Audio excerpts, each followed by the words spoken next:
امریکی صدر ایران کے خلاف جنگ میں مدد نہ کرنے پر برطانیہ اور فرانس پر برہم۔ ٹروتھ سوشل پر لکھا، امریکہ اب آپ کی مدد کے لیے نہیں آئے گا، خود لڑنا سیکھو، امریکہ سے ایندھن خریدو یا ہمت کر کے خود آبنائے ہرمز جا کر حاصل کرو۔ اتحادیوں نے مشکل وقت میں امریکہ کا ساتھ نہیں دیا۔ چینی وزیر خارجہ کی دعوت پر نائب وزیر اعظم اسحاق ڈار ایک روزہ دورے پر چین پہنچ گئے۔ اسٹیٹ گیسٹ ہاؤس آمد پر چینی وزیر خارجہ نے استقبال کیا۔ پاک چین وزراء خارجہ کی ملاقات، اسحاق ڈار اور ترک وزیر خارجہ کا رابطہ۔ ترجمان دفتر خارجہ کے مطابق پاکستان اور ترکی نے تعلقات کی مضبوطی کے عزم کا اعادہ کیا، قریبی رابطے میں رہنے پر اتفاق۔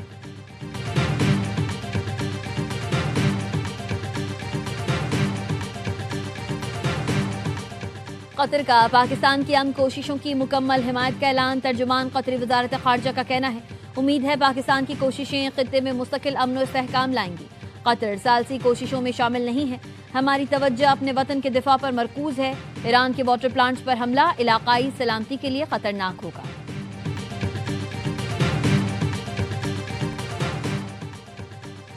گلوکار علی ظفر نے میشا شفیع کے خلاف ہتک عزت کا کیس جیت لیا۔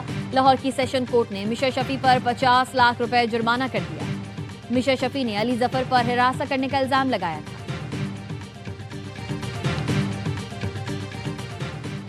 عامر اوان کے قتل میں ملوث منصور خان گینگ کے ملزمان کو گرفتار کر لیا۔ وزیر مملکت برائے داخلہ طلال چودھری کہتے ہیں گینگ میں افغان شہری بھی شامل ہیں۔ آئی جی اسلام آباد نے کہا یہ پولیس کے لیے ایک ٹیسٹ کیس تھا، پہلا کیس ہے جس میں آرٹیفیشل انٹیلیجنس کا استعمال کیا گیا۔ نائب وزیر اعظم اسحاق ڈار ایک روزہ دورے پر بیجنگ روانہ، سفارتی روابط مزید مضبوط بنانے پر بات چیت ہوگی، دو طرفہ تعلقات اور عالمی امور پر تبادلہ خیال کیا جائے گا۔ اسحاق ڈار چین کے وزیر خارجہ کی دعوت پر دورہ کر رہے ہیں۔ امریکی اراکین کانگریس پاکستان کی امن کوششوں کے معترف، پاکستان کاکس کے شریک چیئرمین جیک برگمین کا پاکستانی قیادت کو خراج تحسین۔ ٹویٹ میں کہا پاکستانی قیادت کی مشرق وسطی میں امن کوششوں کو سراہتے ہیں۔ کانگریس کی فورن افیئر کمیٹی کے رکن ریان زینکی نے بھی پاکستان کی تعریف کی، کہا پاکستان کا امن مذاکرات کی میزبانی کے لیے کردار قابل ستائش ہے۔ پاکستان نے ٹرمپ کے 15 نکاتی منصوبے کی ایران کو فراہمی یقینی بنائی۔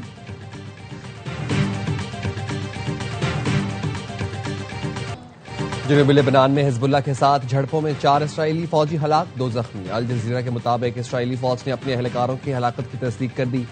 آخری رسومات کی ویڈیو رائٹرز نے شیئر کی۔ جنوبی لبنان میں اقوام متحدہ امن مشن کے 2 اہلکار بھی مارے گئے۔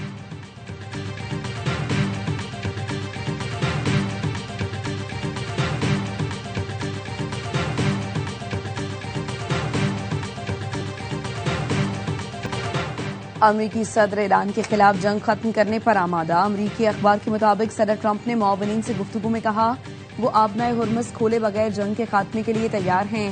آبنائے ہرمز بند رہے تب بھی فوجی مہم ختم کی جا سکتی ہے۔ وال اسٹریٹ جرنل کے رپورٹ کے مطابق آبنائے ہرمز پر تہران کی مضبوط گرفت برقرار رہنے کا امکان ہے۔ آبی گزرگاہ کھولنا ایک پیچیدہ آپریشن بن سکتا ہے۔ امریکہ کا بنیادی ہدف ایرانی بحریہ اور میزائلوں کے ذخیرے کو روکنا ہے۔ سفارتکاری ناکام ہوئی تو امریکہ آبنائے ہرمز کھولنے کی ذمہ داری یورپ اور خلیجی اتحادیوں پر ڈال سکتا ہے۔ ایران کے صدر مسعود پزشکیان کا کہنا ہے جنگ کے اختتام کا فیصلہ ہماری شرائط پر ہوگا۔ جنگ تمام حالات کو مد نظر رکھ کر ختم کی جائے گی۔ ایران کے مفادات کا تحفظ ہر قیمت پر کیا جائے گا۔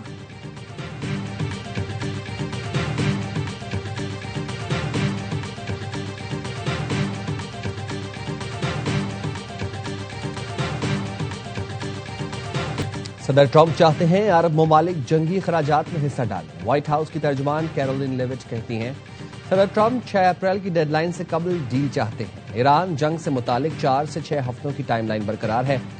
ایران امریکہ یا اتحادیوں کو دھمکیاں نہیں دے سکتا۔ امریکی وزیر خارجہ مارکو روبیو کا کہنا ہے آبنائے ہرمز ہر صورت کھول کر رہیں گے۔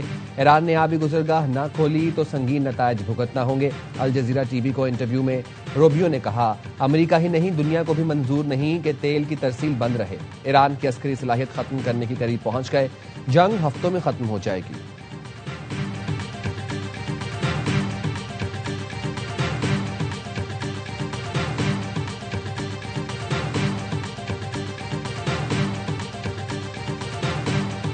امریکہ اور اسرائیل کا ایران پر صبح سویرے شدید حملہ، تہران اور اصفہان سمیت دیگر شہروں کو نشانہ بنایا۔ محلات میں رہائشی علاقے پر حملے میں 11 افراد شہید، اصفہان دھماکوں کی آواز سے گونج اٹھا۔ ایرانی میڈیا کا کہنا ہے شدید بمباری سے کئی مقامات پر آگ لگ گئی۔ امریکی حکام نے بتایا اصفہان پر حملے میں 2000 پاؤنڈ وزنی بنکر بسٹر بم استعمال کیے۔ دعویٰ کیا اصفہان میں ایک بڑے اسلحہ گودام کو نشانہ بنایا۔ صدر ٹرمپ نے اصفہان پر حملوں کی ویڈیو پوسٹ کر دی۔ ٹروتھ پر لکھا، ایران سے بات چیت میں کافی پیش رفت ہو چکی ہے، لیکن اگر کسی وجہ سے جلد معاہدہ نہ ہو سکا اور آبنائے ہرمز کو فوری طور پر نہ کھولا گیا تو ہم ایران میں سب کچھ تباہ کر دیں گے۔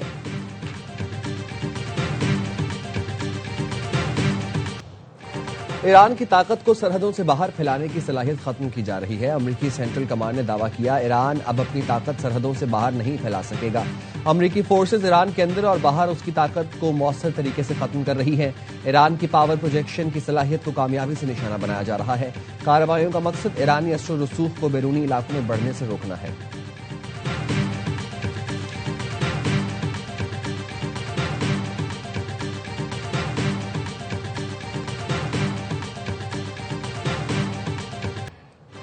ایران نے آپریشن وعدہ صادق 4 کی 27ویں لہر کا آغاز کر دیا۔ تل ابیب اور حیفا سمیت دیگر شہروں میں امریکی اڈوں اور اسرائیل پر بیلسٹک میزائلوں اور خودکش ڈرون سے حملہ۔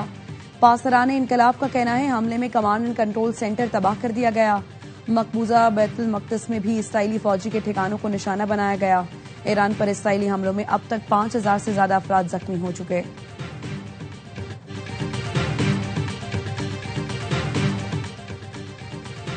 ایران کے پڑوسی اور خلیجی ملکوں پر بیلسٹک میزائل اور ڈرونز حملے جاری۔ دبئی کی سمندری حدود میں کویتی آئل ٹینکر پر ڈرون حملہ۔ دبئی میڈیا آفس کے مطابق السالمی ٹینکر پر حملے کے بعد آگ لگ گئی، کوئی جان نقصان نہیں ہوا۔ دبئی حکام کے مطابق آئل ٹینکر میں آتش زدگی سے سمندر میں تیل کا رساؤ نہیں ہوا۔ سعودی وزارت دفاع کے مطابق ایران سے آئے 10 ڈرونز مار گرائے۔ الخرج میں ڈرون کا ملبہ گرنے سے 6 مکانات کو نقصان پہنچا۔ بحرین میں امریکی 5th فلیٹ کی کمانڈرز کے ٹھکانے پر حملے۔ شارجہ میں ٹیلی کام کمپنی کی عمارت پر ڈرون حملہ، کوئی جان نقصان نہیں ہوا۔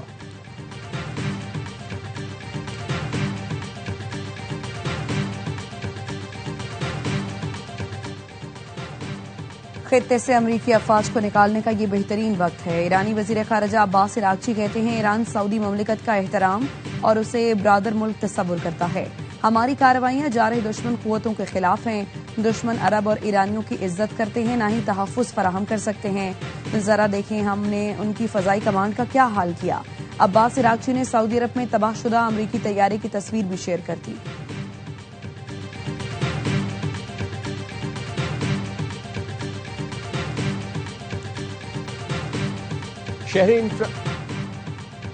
شہری انفراسٹرکچر پر حملے جنگی جرائم قرار۔ CNN رپورٹ کے مطابق شہری تنصیبات پر حملے بین الاقوامی قانون کے تحت جنگی جرم ہو سکتے ہیں۔ امریکی صدر نے ایرانی توانائی اور پانی کے ذخائر کو نشانہ بنانے کی دھمکی دی ہے۔ ماہرین نے خبردار کیا واٹر پلانٹس پر حملے خطرناک اور اشتعال انگیز ہوں گے۔ ایمنسٹی انٹرنیشنل کے مطابق ایسے حملے شہریوں کو شدید نقصان پہنچا سکتے ہیں۔ شہری تنصیبات پر حملے بین الاقوامی قانون کی خلاف ورزی ہے۔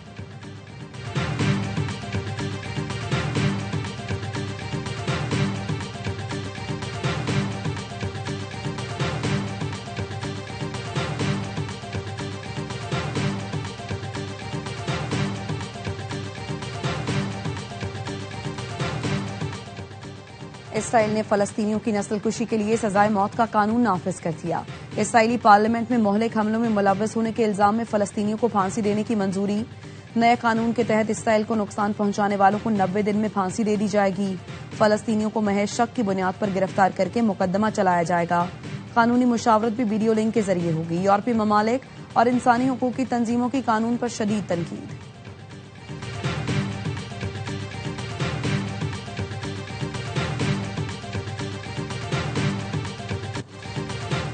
دبئی نے کاروباری اداروں کے لیے 1 ارب درہم کے معاشی ریلیف پیکج کی منظوری دے دی۔ ولی عہد شیخ حمدان بن محمد کی زیر صدارت دبئی ایگزیکٹو کونسل کے اجلاس میں اہم فیصلے۔ دبئی میڈیا آفس کا کہنا ہے معاشی ریلیف پیکج 1 اپریل سے 3 سے 6 ماہ کے لیے نافذ کیا جائے گا۔ پر مالی دباؤ کم کرنا ہوگا۔ رہائشی اجازت نامے کے اجراء اور تجدید کا عمل آسان بنانے کا بڑا فیصلہ۔ ہنرمند افراد کے لیے دبئی میں رہائش اور ملازمت مزید آسان ہو جائے گی۔ ورکرز اکاموڈیشن کے لیے ہیلتھ اینڈ سیفٹی اسٹریٹجی بھی منظور۔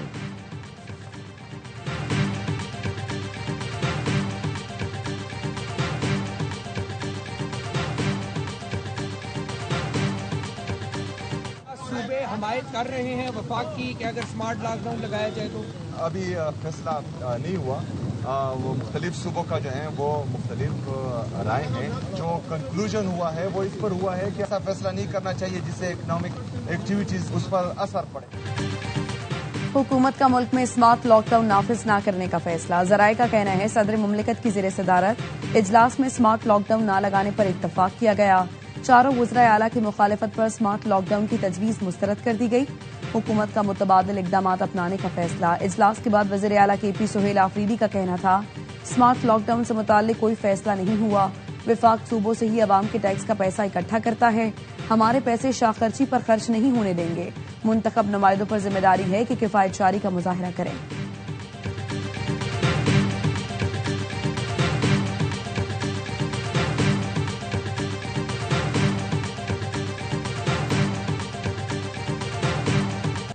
بین الاقوامی مارکیٹ میں خام تیل کی قیمتوں میں معمولی کمی. لنڈن برینٹ خام تیل کی قیمت 0.14% کمی کے ساتھ $160.25 فی بیرل ہو گئی. ویسٹ ٹیکسس خام تیل کی قیمت 0.21% کمی سے $102.66 فی بیرل ہو گئی. مشرق وسطی میں کشیدگی کے باعث ایشیائی مارکیٹوں میں مندی. ٹوکیو کا نکئی انڈیکس 1.2%، جنوبی کوریا کا کوسپی انڈیکس 1.6%، جبکہ شنگھائی کمپوزٹ انڈیکس 1.2% نیچے. ہانگ کانگ کا ہینگ سینگ انڈیکس 0.5% تک گراوٹ کا شکار. پاکستان اسٹاک مارکیٹ میں مثبت رجحان. دوران ٹریڈنگ 2000 سے زائد پوائنٹس کا اضافہ دیکھا گیا. 100 انڈیکس کی 1,48,000 پوائنٹس کی سطح بحال.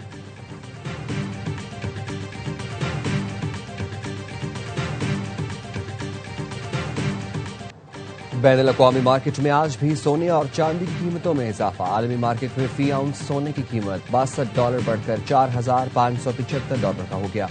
فی اونس چاندی $2.35 مہنگی ہو کر $72.38 کی ہو گئی.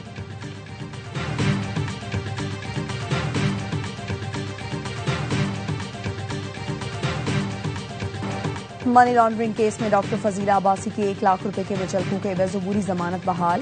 اسلام آباد ہائی کورٹ کی فضیلہ عباسی کو ٹرائل کورٹ سے رجوع کرنے کی ہدایت.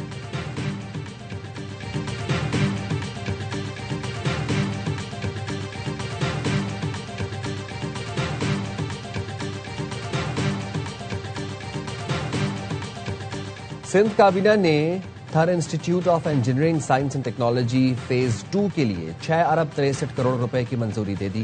سکھر اور روہڑی میں ترقیاتی منصوبوں کی بھی منظوری دے دی. سیلاب سے متاثرہ سڑکوں اور پلوں کی بحالی کے لیے اضافی 888 ملین روپے کی منظوری دے دی گئی. سینٹ پیٹرک اسکول کراچی میں جدید اور کثیر المقاصد اسٹیڈیم کے لیے 10 کروڑ روپے منظور کیے گئے.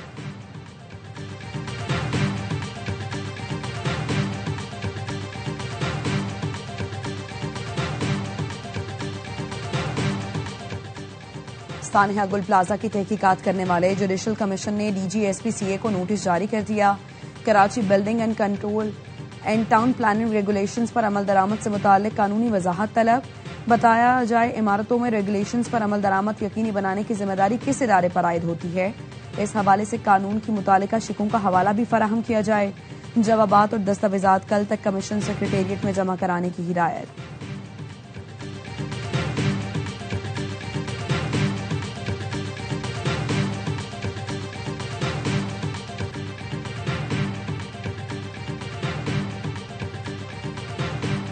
اور خیبر پختونخوا اور پنجاب میں کل سے ہفتے تک بارشوں کا امکان. لاہور، سیالکوٹ، گجرات، سرگودھا، فیصل آباد، جھنگ، بھکر، لیا، ڈیرہ غازی خان میں بارش کی توقع. کوئٹہ، بولان، زیارت، چمن، قلعہ سیف اللہ، قلعہ عبداللہ، مستونگ میں آج رات سے 4 اپریل تک بارش کا امکان. 1 اپریل سے جنوبی بلوچستان سمیت سندھ بھر میں گرج چمک کے ساتھ بارش متوقع.